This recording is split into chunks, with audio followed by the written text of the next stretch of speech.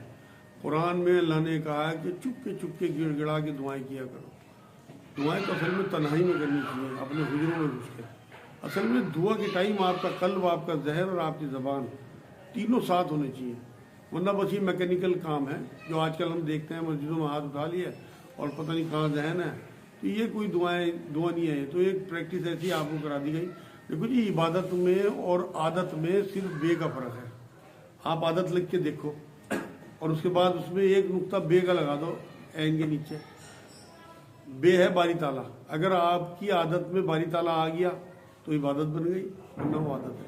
یہ ہمارے استاد عرفان صاحب کہتے ہیں یہ بات۔ تو آپ کو اپنی عبادت میں باری تعالیٰ کو لانا ہے، اگر آپ کا ذہن باری تعالیٰ کی طرف ہے دعاؤں میں تب وہ دعا ہے، ادروائز ایسی آپ کا عادت پڑی ہوئی ہے، اس سے کوئی فرق نہیں پڑتا۔ یہی ہو رہا، چھوٹی دعائیں ہوں لیکن 1 یا 2 منٹ کی بھی اگر دعا ہوگی نا، اور آپ کا ذہن، آپ کا دل، آپ کی زبان تینوں ایک ساتھ ہیں، تو آپ یقین کریں بڑی مؤثر دعا ہے۔ اور 15 منٹ کی دعا ہے اور آپ ہاتھ پہ یوں کر رہے ہیں اور آپ کا ذہن کہیں ہے، لوگ بور ہو رہے ہیں، بیکار ہے وہ دعا کرانا۔ جب نماز جیسی چیز کو نبی نے کہہ دیا کہ اسے چھوٹا رکھو، تو پھر دعا اسی طرح دعا جو ہے اجتماعی دعا چھوٹی ہونی چاہیے، اور تنہائی کی دعا یہ لمبی ہو، رونے والی ہو، رونا نہ آئے منہ بنا لو رونے جیسا۔